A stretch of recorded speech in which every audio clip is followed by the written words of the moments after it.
नमस्कार, स्वागत है आपका हमारे इस खास कार्यक्रम में जिसमें आज हम बात करेंगे इंडिया मैरीटाइम वीक 2025 की, जिसमें प्रधानमंत्री मोदी ने शिरकत की और मैरीटाइम लीडर्स कॉन्क्लेव को संबोधित किया। इसके साथ ही मैरीटाइम सेक्टर में भारत के बढ़ते कदम की भी बात करेंगे, लेकिन सबसे पहले नजर डाल लेते हैं इस वक्त की अहम खबरों पर।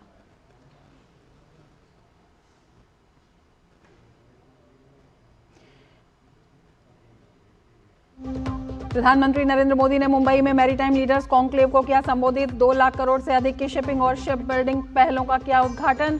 शिपिंग क्षेत्र से जुड़े 12 लाख करोड़ के निवेश समझौता ज्ञापन राष्ट्र को किए समर्पित। इंडिया मैरीटाइम वीक में आयोजित प्रदर्शनी का भी किया अवलोकन।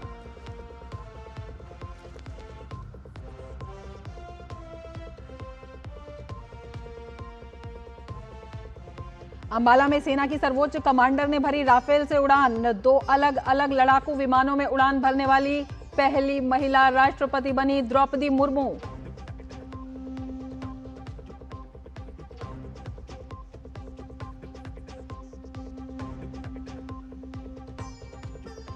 बिहार में सभी दलों ने प्रचार में झोंकी ताकत। अमित शाह, राजनाथ सिंह, योगी आदित्यनाथ और नीतीश कुमार ने संभाला एनडीए का मोर्चा। राहुल गांधी, तेजस्वी यादव और प्रशांत किशोर ने भी की चुनावी रैलियां। वोट बैंक के लिए कांग्रेस करती है बांग्लादेशी घुसपैठियों का समर्थन। कांग्रेस के कार्यक्रम में बांग्लादेश के राष्ट्रगान को लेकर भाजपा का हमला। कहा, बंगाल में केवल जिहादी दुष्कर्म करने वाले और दंगाई सुरक्षित।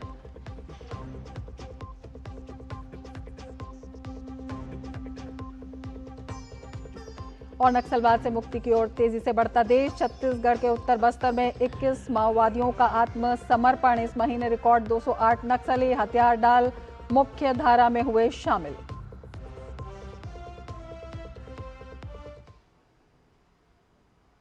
प्रधानमंत्री नरेंद्र मोदी ने इंडिया मैरीटाइम वीक 2025 में शिरकत की। प्रधानमंत्री ने 2 लाख करोड़ से अधिक की शिपिंग और शिप बिल्डिंग पहलों का उद्घाटन किया। पीएम ने शिपिंग क्षेत्र से जुड़े 600 से ज्यादा 12 लाख करोड़ के एमओयू भी राष्ट्र को समर्पित किए। प्रधानमंत्री ने बताया कि सरकार ने मैरीटाइम रिफॉर्म के लिए कई कदम उठाए हैं। इन कदमों से इस क्षेत्र में निवेश को बढ़ावा मिलेगा। इस साल भारत के मैरीटाइम सेक्टर में नेक्स्ट जनरेशन रिफॉर्म्स के लिए भी बड़े कदम उठाए हैं। हमने 100 साल से ज्यादा पुराने कॉलोनियल शिपिंग लॉज को हटाकर 21st सेंचुरी के मॉडर्न और फ्यूचरिस्टिक लॉज लागू किए हैं। ये नए कानून स्टेट मैरीटाइम बोर्ड्स को एम्पावर करते हैं, सेफ्टी और सस्टेनेबिलिटी को बल देते हैं और साथ ही पोर्ट मैनेजमेंट में डिजिटलाइजेशन का भी विस्तार करते हैं। प्रधानमंत्री ने कहा, आज भारत ब्लू इकोनॉमी पर जोर दे रहा है। उन्होंने कहा, हमारा उद्देश्य समुद्री तटों संधारणीय विकास पर है। शिपिंग सेक्टर में, ह्यूमन रिसोर्स में भारत अपना परचम लहरा रहा है। भारत के सीफेरर्स की संख्या पिछले 1 दशक में 1.25 लाख से बढ़कर 3 लाख से ज्यादा हो गई है।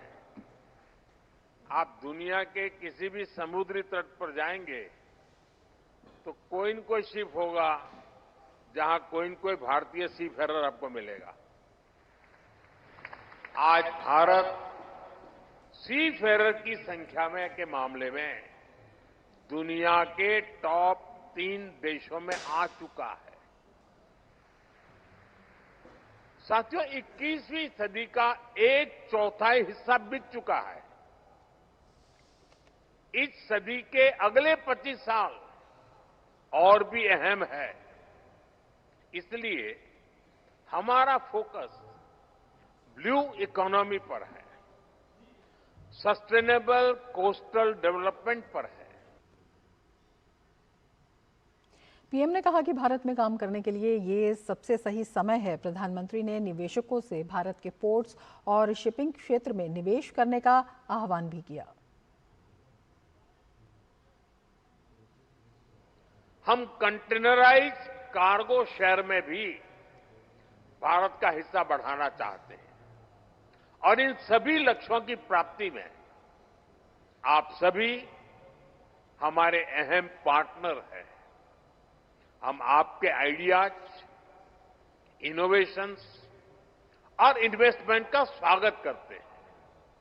आप भी जानते हैं, भारत में पोर्ट्स और शिपिंग में 100% एफडीआई की अनुमति है।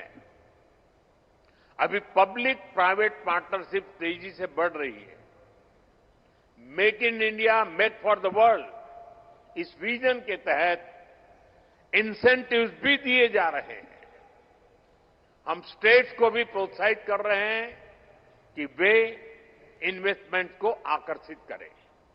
इसलिए आप सभी अलग अलग देशों के इन्वेस्टर्स के लिए भी भारत के शिपिंग सेक्टर में काम करने का, अपना विस्तार करने का यही समय है, सही समय है। प्रधानमंत्री नरेंद्र मोदी ने इंडिया मैरीटाइम वीक 2025 में आयोजित प्रदर्शनी का अवलोकन भी किया। इंडिया मैरीटाइम वीक 2025 मुंबई के नेस्को एग्जीबिशन सेंटर में आयोजित किया जा रहा है। इसका विषय महासागरों का एकीकरण, एक समुद्री दृष्टिकोण है। कार्यक्रम में 85 से अधिक देश भाग ले रहे हैं। 1 लाख से अधिक प्रतिनिधि और 350 से अधिक अंतर्राष्ट्रीय वक्ता शामिल हो रहे हैं।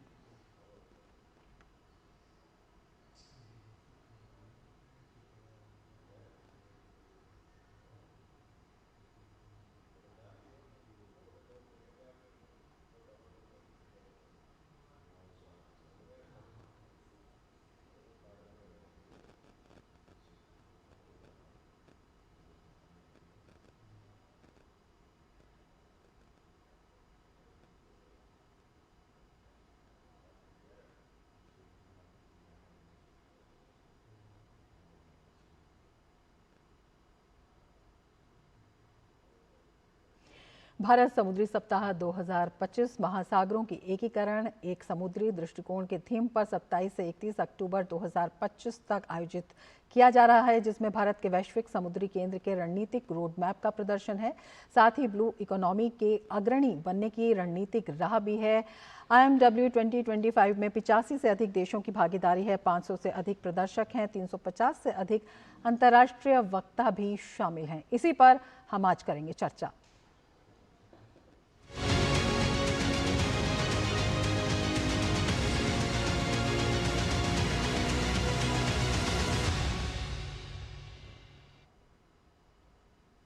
और चर्चा के लिए खास मेहमान हमारे साथ जुड़ चुके हैं। श्याम जगन्नाथन जी हमारे साथ जुड़े हुए हैं, महानिदेशक शिपिंग हैं। सर, स्वागत है आपका हमारे इस खास कार्यक्रम में। सबसे पहले हम आपसे यही जानना चाहेंगे, भारत समुद्री सप्ताह 2025 किन मायनों में खास है? जब हम थीम को देखते हैं, महासागरों का एकीकरण, एक समुद्री दृष्टिकोण, किस तरह का एक बड़ा विजन? इंडिया मैरीटाइम वीक एक ऐसी पहल है जो हर 2 वर्ष में एक बार करी जा रही है। ये वैश्विक स्तर पे भारत का जो है इस तरह का पहल है कि हमारी जो मैरीटाइम क्षेत्र में विजन है, जिसका कि आज नेतृत्व खुद माननीय प्रधानमंत्री जी श्री नरेंद्र मोदी जी ने किया। जो पूंजी निवेश हमारे इस क्षेत्र में होनी है, भारत की जो है पूरे वैश्विक तौर पे जो एक रणनीति है हमारे जो मैरीटाइम क्षेत्र को आगे बढ़ाने की, उसका पहल शिप बिल्डिंग पे जो हमारा एक जोर है, जो कि हम शिप रिपेयर्स, शिप इन्वेस्टमेंट, क्रूइंग, सी फेयरिंग, जितनी भी हमारी जो सागर कर्मी है या नाविक है, तीसरे स्तर पे भारत आ चुकी है। इन सब चीजों को लेके एक समावेश भारतीय समुद्री सप्ताह में है, जिसमें आपने स्वयं आज देखा 12 लाख करोड़ की पूंजी निवेश, 85 देशों का इसमें समर्थन, भाग लेना, और हमारी जो ये दूरदर्शी एक जो आगे की विकास की पद्धति हमारी है, उसे आगे बढ़ाने के लिए इसका काफी जो है मात्रा में काफी इम्पोर्टेंट है। बिल्कुल। सर, आज की अगर हम बात करते हैं, 2 लाख करोड़ से अधिक की शिपिंग और शिप बिल्डिंग पहलों का उद्घाटन किया गया है। प्रधानमंत्री ने कहा है यही समय है, सही समय है जब निवेश की बात करते हैं। किस तरह से तमाम रिफॉर्म्स किए गए हैं, किस तरह से एक बड़ा प्लेटफॉर्म इसके लिए बनाया गया है? माननीय प्रधानमंत्री जी का संदेश बिल्कुल ही स्पष्ट था। आत्मनिर्भर भारत, जिसमें कि हमारे जितने भी जहाज हैं जिनका निर्माण हो वो भारतवर्ष में ही हो। भारत वैश्विक स्तर पर जो है इसमें अपनी एक गति से इसमें आगे बढ़े, और शिप निर्माण में जो हमारी 2 या 3 दशकों से जिस मात्रा में इसमें अनिवार्य होना था, वो चीजों की जो है समावेश करके अभी आने वाले काल में 70,000 करोड़ का शिप बिल्डिंग के ऊपर ही एक स्पेसिफिक फोकस है। दूसरा, हम विश्व में तीसरे नंबर पर आज हैं नाविकों के मात्रा में। तो इस मात्रा को भी जो है 12% से 20% बढ़ा के लेके जाना, और निवेश के लिए हमारी पूरी समुद्री क्षेत्र में ये प्रधानतः इंडियन मैरीटाइम वीक में भारत पूरे विश्व के साथ भागीदारी करके अपने लक्ष्यों को हासिल कर और वैश्विक स्तर पे भी अपने तरफ से जो प्रगति आगे बढ़ाए, इन सारी चीजों का समावेश इस इंडिया मैरीटाइम वीक में करा गया है। जगन्नाथन जी, प्रधानमंत्री ने कहा कि इस सम्मेलन ने सिनर्जी भारत की और एनर्जी दोनों ही बढ़ा दी हैं। अगर हम भारत के मैरीटाइम सेक्टर की बात करते हैं, हम निवेश की बात कर रहे हैं, हम तमाम पहलों की बात कर रहे हैं, दुनिया का विश्वास इसमें कैसे बढ़ा है? आज जैसे माननीय प्रधानमंत्री जी ने कहा कि वैश्विक स्तर पे जैसे जहां जहां कुछ ऐसी जो एक संदेह होती है, उन सब में भारतवर्ष ही शांतिपूर्वक एक ऐसा मात्र देश रहेगा जिसमें स्थिरता रहेगी, जिसमें स्थायिता रहेगी, और जिसमें दूरदर्शी हमारे कार्यक्रमों का सबका समावेश रहेगा। सबको एक साथ मिला के इस समुद्री क्षेत्र में विकास के लिए आगे बढ़ने की जो एक पहल माननीय प्रधानमंत्री जी ने आज करी है, वो आगे के आने वाले वर्षों में भारत को विश्व में सबसे आगामी देशों में एक बना के हम इसको आगे कार्यान्वित करना चाहते हैं। बिल्कुल, इसमें ये जानना भी काफ़ी महत्वपूर्ण होगा कि इसके लिए जो एक रोड मैप बनाया गया है, इसके लिए तैयारी जो थी वो कितनी मजबूत थी, कितनी मजबूत बुनियाद की गई है। जब हम रिफॉर्म्स की बात करते हैं पिछले 10-11 सालों में, अगर हम मैरीटाइम सेक्टर के ऐतिहासिक बदलावों की बात करते हैं, जिसमें औपनिवेशिक काल के पुराने समुद्री कानून को हटाया गया, इसके साथ ही बहुत से बदलाव किए गए हैं, उनकी पृष्ठभूमि जो है वो कितनी महत्वपूर्ण हो जाती है? जी, 2023 में जब पहला इंडियन मैरीटाइम विजन का लॉन्च किया गया था, 2030 तक की एक परिभाषा तय की गई थी। उसके पुनः बाद अमृत काल के लिए इंडियन मैरीटाइम विजन 2047 का भी जो है पुनरुद्धार किया गया था। अब जैसे आपने कहा, जो समुद्री क्षेत्र से संबंधित कानून थी, मर्चेंट शिपिंग एक्ट 1958, उसको पूरी तरह से अमेंड करके नई रीति में जो विश्व में जैसी एक रेगुलेटरी परिभाषा है उसके अनुसार बना दी गई है। कोस्टल शिपिंग जो हमारे तटीय क्षेत्र के लिए, भारत के लिए कोस्टल शिपिंग का रिक्वायरमेंट है, उसके लिए कोस्टल शिपिंग एक्ट को एनेक्ट किया गया है। और भी प्रधानता देते हुए जो 100 वर्ष से भी पुरानी इंडियन पोर्ट्स एक्ट थी, उसके लिए भी नई जो है कानून और अधिनियम जारी की गई है। इन सब से यह पारदर्शिता लाई गई है कि हम इंटरनेशनल रेगुलेटरी फ्रेमवर्क के हिसाब से ही काम करेंगे, और ट्रांसपेरेंट तरीके से, अकाउंटेबल तरीके से, और जो इन कानूनों में जो सृजन करी गई है उसमें टेक्नोलॉजी को लिवरेज करके किस तरह से ईज ऑफ डूइंग बिजनेस, जो आपके वाणिज्य को सहज करने की जो एक परिभाषा होती है, ताकि पूंजी निवेशकों का विश्वास भारत पे आए और यहाँ भारत में ही उसे फिर कार्यान्वित किया जाए और आगे प्रगति की ओर ले जाया जाए। इसके लिए ये 5 बड़े कानूनों को जो है कम्प्लीटली संशोधन किया गया, नवीनीकरण किया गया है। बिल्कुल, और इनका असर भी दिखाई दिया। अगर कार्गो मूवमेंट की बात करते हैं तो 700% से ज़्यादा की बढ़ोतरी, ये अपने आप में इसे किस तरह से बताना चाहेंगे, इसका कितना असर, और साथ ही ये भी आपसे जानना चाहेंगे कि भारत ग्लोबल शिपिंग लाइन के लिए और ज़्यादा प्रतिस्पर्धी किस तरह से बना है। जी, कार्गो की मात्रा में अगर आप देखेंगे तो हमारे जो पोर्ट्स हैं, पोर्ट्स में 2047 तक का जो लक्ष्य है 10 टाइम्स वृद्धि का है, और 2030 तक 4 गुना वृद्धि का है। 700% की जो आपने बात करी है वो हमारे जो इनलैंड वाटरवेज है, जिसमें मोडल कनेक्ट जैसे रेल हो या रास्ता हो, लेकिन जब आप इनलैंड वाटरवेज के रास्ते से, पानी के रास्ते से जब लेके जाते हैं तो सबसे ज्यादा उसमें कटौती आपके खर्च में होती है। तो इन चीजों का जो है मेल करके ये प्लान किया गया है कि मल्टी मोडल कनेक्टिविटी रहे। जो भी मालवाहक जहाज हैं उनको सहजता से अपने जो है माल का जो है अपना जैसे लोडिंग अनलोडिंग करना हो, उसमें पोर्ट्स की जो है टर्मिनल्स की हैंडलिंग है उसमें नवीनीकरण लाई जाए। और जैसे मैंने पहले भी कहा, टेक्नोलॉजी का उपयोग करके इन सारी चीजों में एक पारदर्शिता लाई जाए, ताकि कहीं भी ऐसी अनावश्यक खर्च ना हो, और जो आपकी पूरी सप्लाई लाइन हो उसमें वैल्यू चेन में ग्लोबली आप वैश्विक स्तर पे कॉम्पिटिटिव रहें। इन चीजों को लेके ही आगे बढ़ा जा रहा है।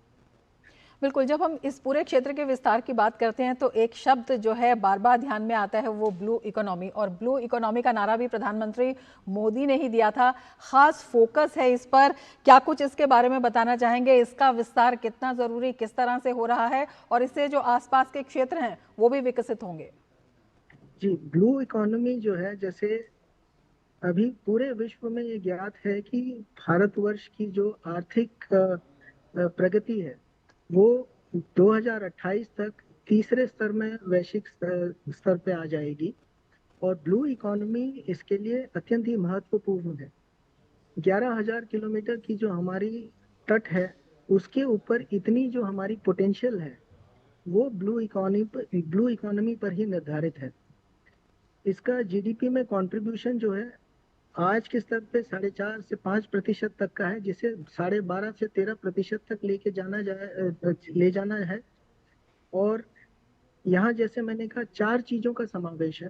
पहले जो हमारे पोर्ट्स हैं, पोर्ट लेड प्रोस्पेरिटी का जो मंत्र है, पोर्ट से ही विकास। दूसरा है कि हमारी जो अर्थव्यवस्था है उसके लिए जो हम आयात निर्यात करते हैं 90% हमारे मालवाहक जहाजों से ही होता है, और 65% जो है ये वैल्यू के टर्म्स में, मूल्य की स्तर पे मालवाहक जहाजों से ही आता है। तो इसलिए ये अत्यंत ही महत्वपूर्ण है। ब्लू इकोनॉमी पे जितना निवेश किया जाएगा, ब्लू इकोनॉमी को जितना सुदृढ़ किया जाएगा, उतनी ही हमारी खुद की जो है एनर्जी सिक्योरिटी, इंडिया की जो है अर्थव्यवस्था उतनी ही सुदृढ़ होगी। बिल्कुल, जगन्नाथ सिंह जी, विकास की बात कर रहे हैं, निवेश की बात कर रहे हैं, इस क्षेत्र की मजबूती की बात कर रहे हैं, इससे जुड़े और भी बहुत सारे पहलू हैं। रणनीतिक रूप से इसका विकास कितना जरूरी है जब हम इंडो पैसिफिक और ग्लोबल साउथ के बीच विकास, सुरक्षा और पर्यावरण के एक सेतु की बात करते हैं? ये अत्यंत ही महत्वपूर्ण है। जैसे आपने कहा, पर्यावरण और सुरक्षा, इन दोनों चीजों में अग्रसर होकर भारतवर्ष जो है वैश्विक स्तर पे एक प्रगतिशील जो है स्थायी रूप से चर्चा करके, सबका समावेश करके, सबको एक जोड़ के आगे बढ़ना चाहता है। सस्टेनेबिलिटी जो पर्यावरण की है वो अत्यंत ही महत्वपूर्ण है, और उसी के साथ ही सुरक्षा। अभी जैसे वैश्विक स्तर पे आपने देखा, चिंता के काफी विषय आए हैं, बहुत से मालवाहक जहाज हैं। कुछ ऐसी परिस्थिति आई है जहां पर सुरक्षा के बहुत से जटिल समस्याएं आई हैं। पायरेसी की आई हैं, टेररिस्ट अटैक्स की आई हैं। इन सब चीजों में भारतवर्ष का शांतिपूर्ण और regulatory compliance bound maritime conduct, यानी कि हर चीज में, जैसे हम मर्चेंट शिपिंग जो वाणिज्यिक जो आपकी कंडक्ट होती है मर्चेंट शिपिंग एक्ट की, उसमें भारत का एक ही स्थायी रूप से stable, secure, transparent and reliable voice globally रहेगा। बिल्कुल, और इसमें बेहद महत्वपूर्ण हो जाती है भारत की महासागर नीति। इसी के बारे में जानना चाहेंगे, किस तरह से भारत के बढ़ते ग्लोबल फुटप्रिंट्स का भी ये एक प्रतीक है।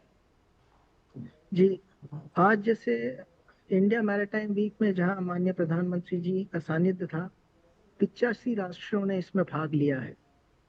उसी तरह से सागर और इंडियन ओशन रीजन के चारों तरफ जो हमारे अन्यथा देश हैं, उनके साथ महासागर में सिक्योरिटी पे, अर्थव्यवस्था पे, मर्चेंट शिपिंग पे, इन तीनों के समावेश में एक स्टेबल, सिक्योर एनवायरनमेंट, जो स्थायी रूप से सुरक्षित एक पर्यावरण हो, और जिस तरह से इसे आगे बढ़ाई जाए उसमें पर्यावरण की तरफ भी काफी हद तक जितनी भी कंप्लायंसेस और मात्रा है उसमें भी भारत अग्रसर रहे।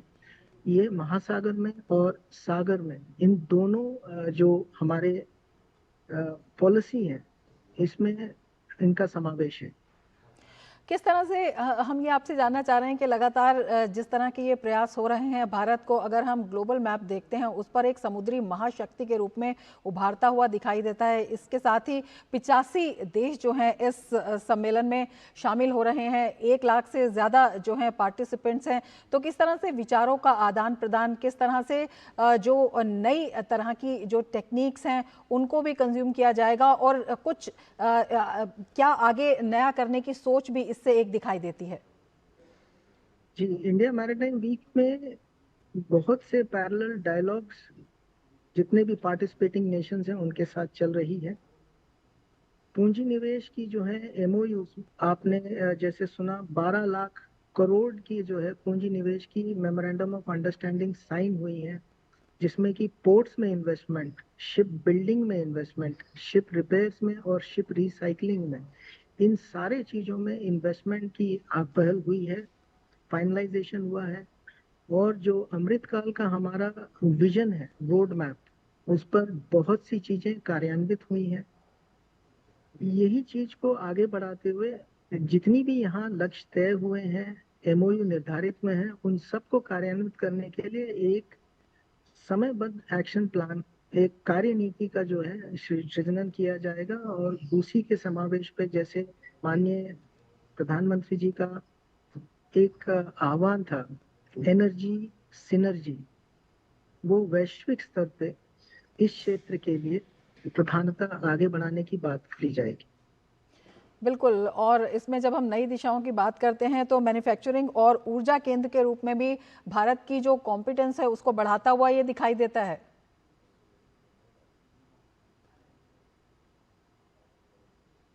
जी, मैन्युफैक्चरिंग में जैसे मैंने कहा, हमें आत्मनिर्भरता के ऊपर काफी जोर दिया है।